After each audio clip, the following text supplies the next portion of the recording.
CSS playlistinin birinci dərsinə xoş gəldiniz. Salam, mən Azad Eyvazov. 5 il aktiv şəkildə proqramlaşdırma ilə məşğul oluram. Kanalımda WordPress, HTML dərsləri mövcuddur. Bu gündən CSS dərslərinə start verirəm və inşallah 10-15 videoluq video dərslər hazırlayıb sizə təqdim eləyəcəm ki, CSS-i öyrənəsiniz. Əgər CSS nədir bilmirsinizsə və HTML nədir bilmirsinizsə, əsas olaraq HTML dərslərini öyrənməyinizi tövsiyə edirəm. Kanalımda dediyim kimi mövcuddur. 10 dərslik playlist var. Oradan baxıb təməl HTML bilgilərini, məlumatlarını öyrənə bilərsiniz.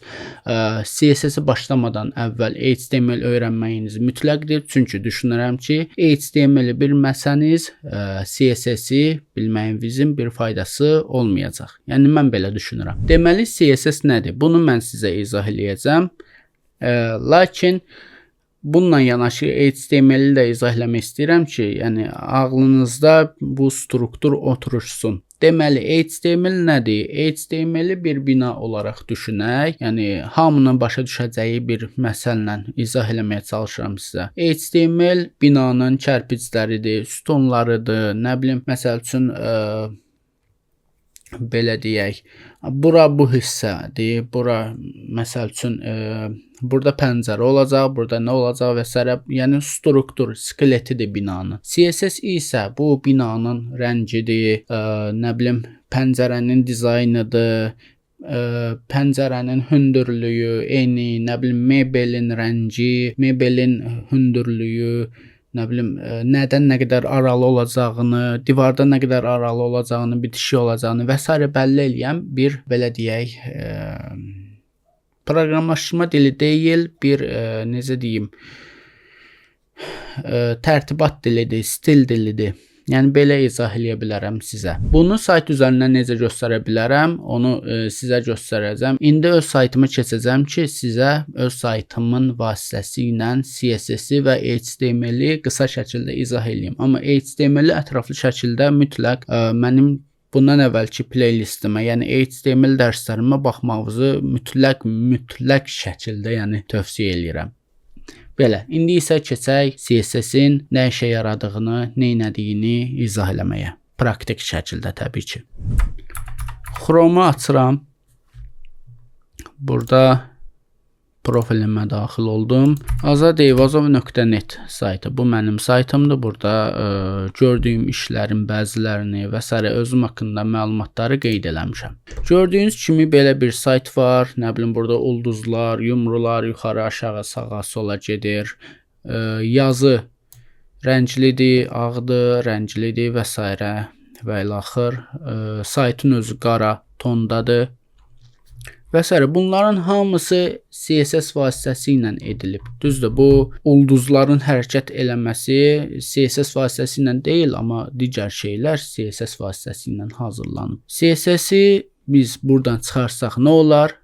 Birinci CSS-i çıxarmağımız üçün nə edirik? Sağ klikləyib inspect hissəsinə daxil oluruq. Burada head hissəsi var. Yəni buradan saytımızın kodlarına, yəni HTML və CSS və JavaScript kodlarına nəzər yetirə bilərik. Deməli, bizim nəyimiz var, nəyimiz yoxdur. Biz buradan style sheet yox, bunu silirəm. Bunu silirəm və bunu silirəm. Gördüyünüz kimi nə oldu? Saytın beyni söndü. Yəni dizayn qaçdı. Dizayn niyə qaçdı? Çünki CSS fayllarımızı biz sildik. İndi yeniləyəndə təzədən gələcək. Təbii ki, çünki biz real saytın özündən silməmişik. Sadəcə browserdəki hissəsindən silmişik. Yəni sadə dildə desəm. CSS kodları necə bir şeydir? Qısa nümunə olaraq göstərim sizə. Bunu kopyalayıram, yapışdırıram. Yəni belə bir kodlardır və gözünüzü qorxutmasın. Yəni layihədən layihəyə dəyişir. Yəni belə bir şey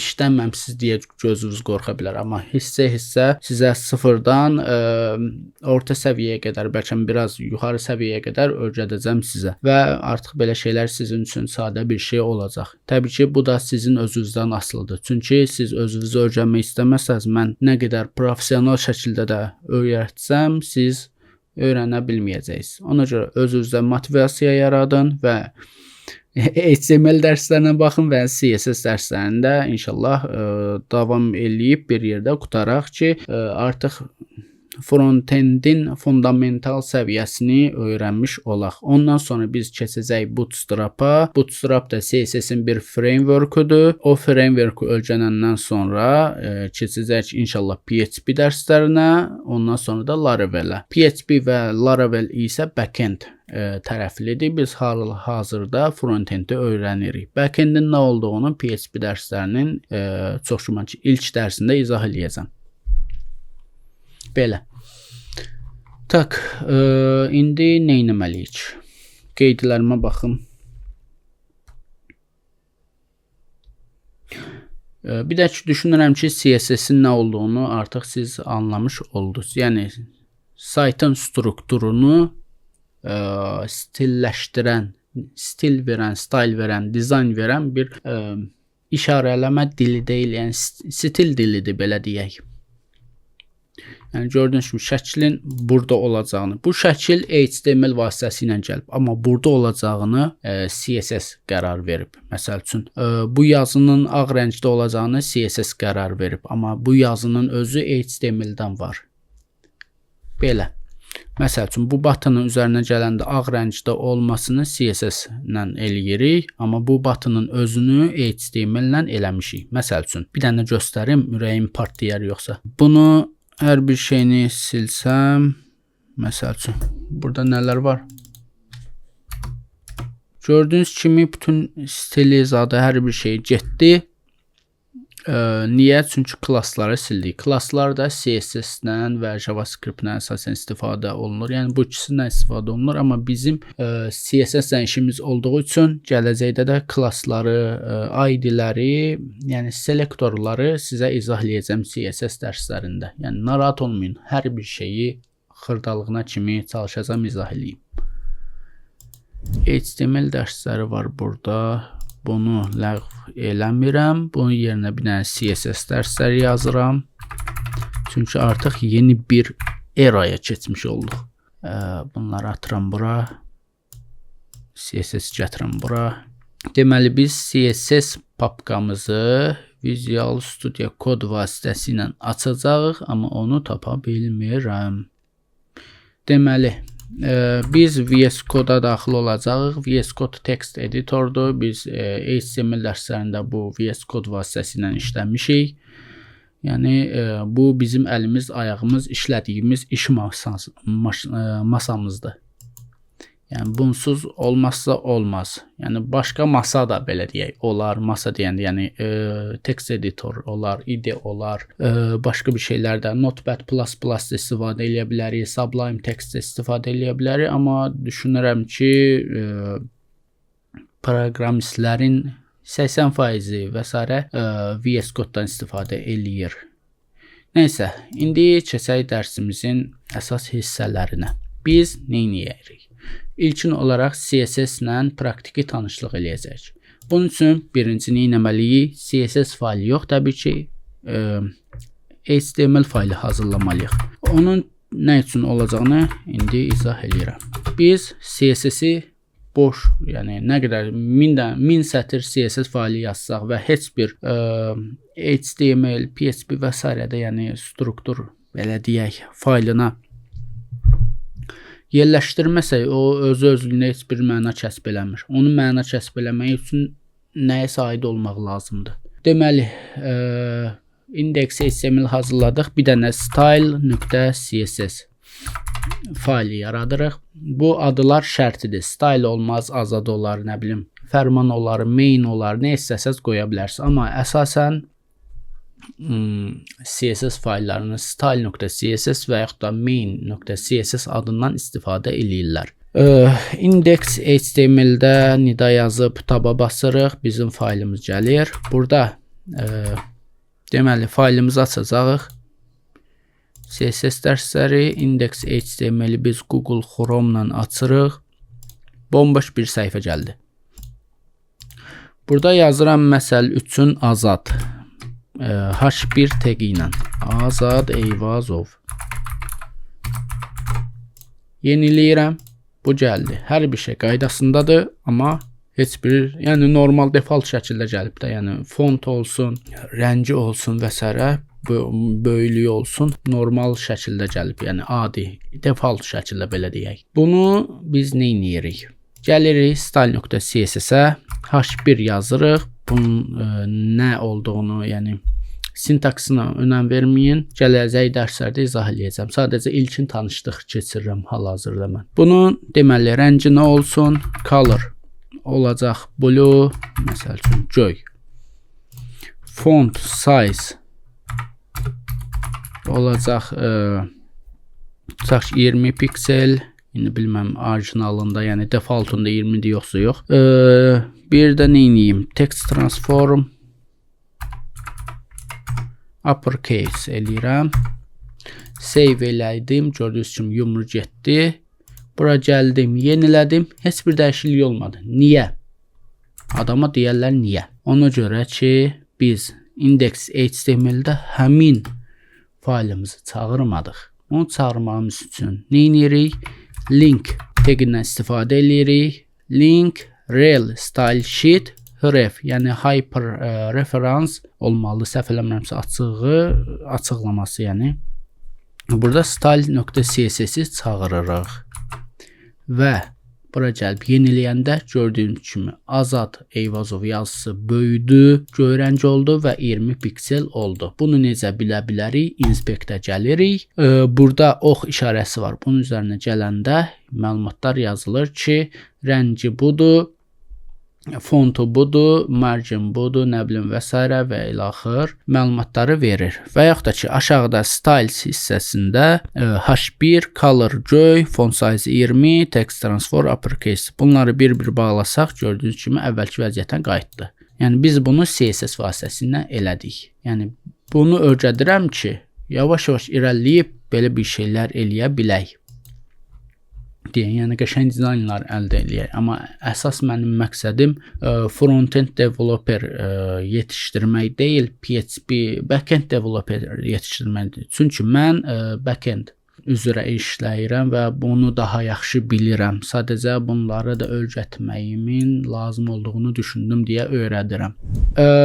Deməli, biz bunları öyrəndik. İlkin olaraq CSS-in nə olduğunu öyrəndik. Bir də CSS-i və digər şəkil olsun, nə bilim, hər hansı bir fayl olsun, onu çağırmağı, yəni fayl strukturunu, faylı necə çağıra bilərik, hansı yollarla çağıra bilərik, onları izah eləyəcəm.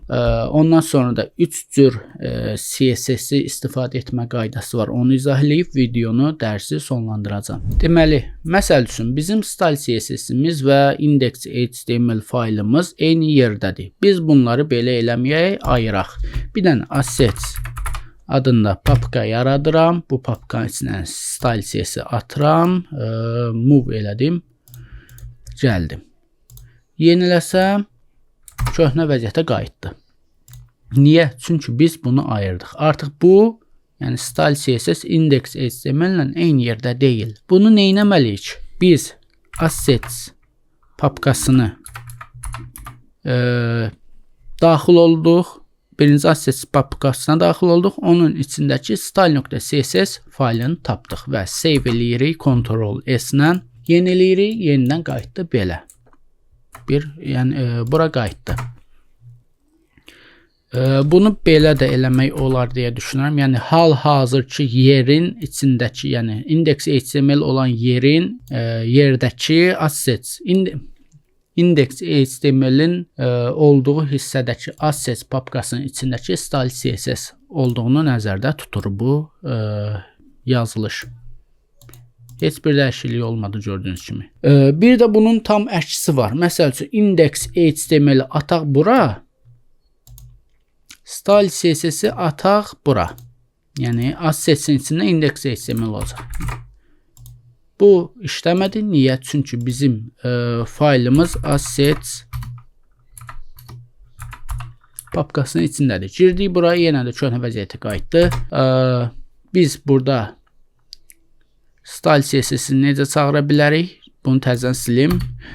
Bir dənə geri qayıtmalıyıq. Niyə? Çünki biz hal-hazırda bu papkanın içindəyik. Biz bu papkadan çıxırıq. Çıxandan sonra hara ilə qarşılaşır? Bu hissə ilə. Yəni bu hissə ilə. Bu hissədə nə var? Style CSS. Bunu necə eləyə bilərik? Belə. 2 nöqtə, yəni bir dənə geriyə gedəndən sonra style.css faylımızı tapır. Gördüyünüz kimi sistem də özü tapdı. Yəni yeniləyirəm. Hop, gəldi. Gördüyünüz kimi hər bir şey qaydasındadır. İndi biz nəyi öyrənməliydik? Qeydə baxın. CSS-i 3 cür istifadə eləmək olur. Bu necədir? İlkin variantını gördük. Bu nədir? Bu eksternal CSS faylını çağırmaq üsuludur. Burada comment açım.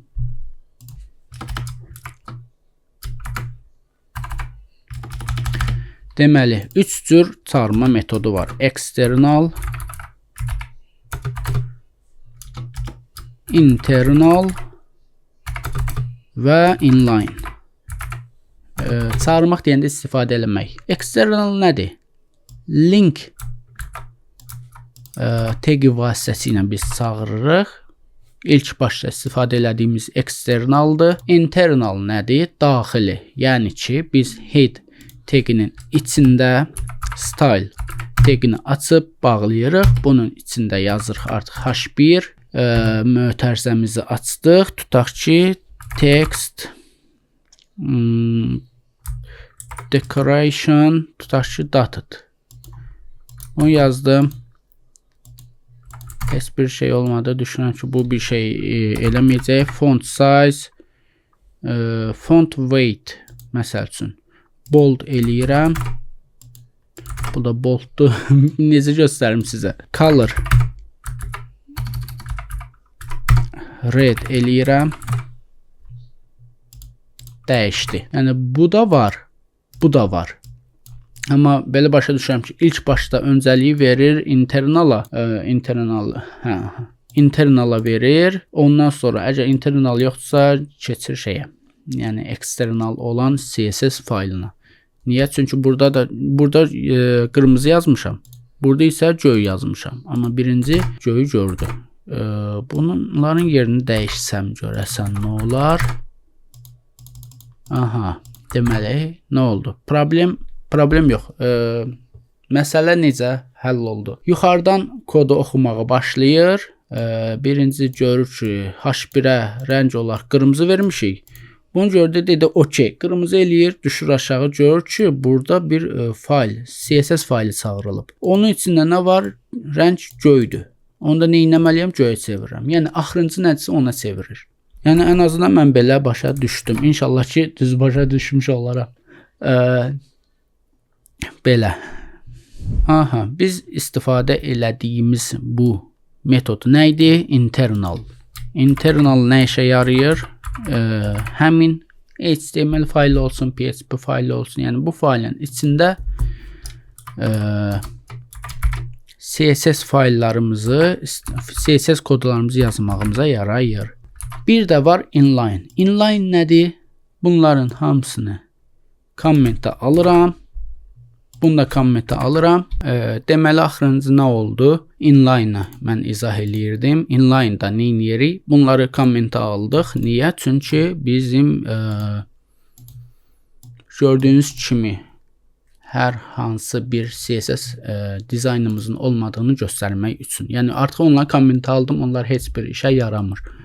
Bunların işə yaramamağı bizə önəmli deyil. Niyə? Çünki biz inline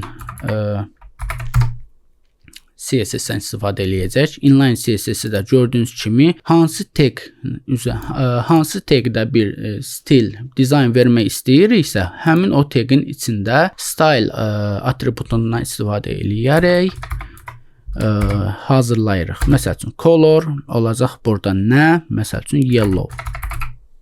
Bunu yazdım. Gördüyünüz kimi yaşıl rəng yaşıl deyirəm, sarı rəng oldu. Deməli, inline-də istifadə elədik, öyrəndik nə olduğunu. 3 cür dediyimiz kimi qayda var. External, internal və inline. Inline-dakı bunu məsəl üçün qoyum. budur. H1 olsun, PTG olsun, nə bilim, başqa div tagi olsun, span tagi olsun və s. və ilaxır bunların içində istifadə eləmək olur. Amma ən düzgün qayda bizim link, yəni xarici external üzərindən işləməyimizdir. Niyə? Çünki bizim 10.000 dənə, 100.000, 10.000, 100.000 sətir kodumuz, CSS kodumuz ola bilər. Bunların hamısını biz buradan yazanmarıq və yaxud da ki, hər bir tagin özünə aid CSS kodları yazmağımız da düzgün deyil. Ona görə hər bir şeyi cəmləməliyik hansısa CSS faylında. Yəni CSS fayllarda birdən çox ola bilər də. Məsəl üçün style CSS olsun, nə bilim panel.css və s. Necə izah edeyim? Hərəsi bir şey üçün xidmət eləyər. Responsive CSS, mobil üçün fərqli CSS faylı hazırlana bilər. Ümumi üçün style.css və s. Bu tipli istifadə eləyə bilərik. Amma əsas dediyim kimi eksternaldan istifadə edilir. Yəni belə. Dərsimiz bu qədər idi dostlar. Videonu izlədiyiniz üçün təşəkkür edirəm. Kanalıma abunə olmağı, videonu bəyəndinizsə bəyənməyi və dostlarınızla, tanışlarınızla paylaşmağı unutmayın. Sağ olun, salamat qalın.